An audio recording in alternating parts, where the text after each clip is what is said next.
Let's bring in FBI former Assistant Director of Intelligence, Kevin Brock. First of all, thank you for being with us as always. The FBI switched its data collection to the National Incident-Based Reporting System, NIBRS, which provides an estimate of crimes each year. But half of the nation's policing agencies haven't even transitioned to this new system. So would it be safe to say that we're not getting the full picture and we're getting incomplete data when it comes to the rise in crime? It's absolutely safe to say, and the Bureau's been preaching this for a long time. The Uniform Crime Reporting report that comes out annually is always based on partial information, has been for years. You're correct in pointing out in 2021 they switched to a NIBRS. NIBRS has existed for a long time, but they have new software to allow police agencies, hopefully to make it more easy for police agencies to report their data. But it's still incomplete. When half of the 18,000 police agencies are not contributing data, then the best you're getting is a general feel for trends in violent crimes and major crimes around the country. The Bureau has always asked for greater cooperation and from police agencies to get fidelity in these reports. We need them, for, as you pointed out in your report, for policymakers. And so that incompleteness is a little unsettling right now. If we're only seeing half of the policing data, could the rise in crime be far worse than we know? It absolutely could. It could adjust up and down. I think there's a sense in this country, based on what we're seeing from nightly news, night after night, of violent crime acts being committed around the country, random assaults on the street, looting and shoplifting in major cities that aren't punishing it.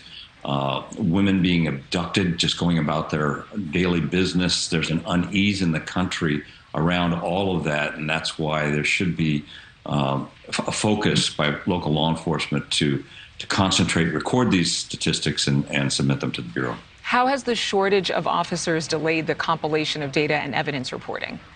I'm not sure that has. The Bureau has worked to make this as automated as they possibly can with this new software. It is true that they've expanded beyond the 8 original violations that they're looking at to a more broad picture of 50 different violations. The demographics have greater fidelity as to the types of victims, the types of subjects that are involved in these crimes. Look, crime stats are political stats. We understand that. They impact local politics. They impact federal policy. So there's going to always be a little bit of controversy around them. There's going to be local pressures on police agencies to perhaps not participate in this, which is a shame. But that's the reality. Some of the largest, most high-crime cities are not even entered into this new system. That includes Los Angeles, New York City, and then there are a variety of cities across the country, Georgia, in Georgia and Michigan, Colorado. What needs to change so that everyone's on the same page?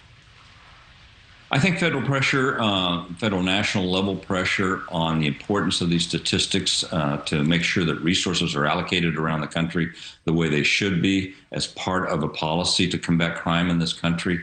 It's, behind the economy, that's the number 2 topic on people's minds generally. It is important. I think those kinds of pressures can be brought to bear. I understand that local police agencies they're crazy busy right now. They have forced pressures over the last couple of years where they have defunding mechanisms in place, where they're not recruiting officers to replace retired officers the way they should. So when it comes to being asked to record statistics, it can be viewed as a burdensome extra duty that they just don't have time for right now.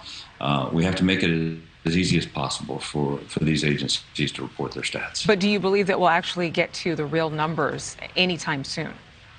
Well, I think anytime you're dealing with essentially a polling mechanism where you're gathering information, you're going to have margins of errors in the reporting.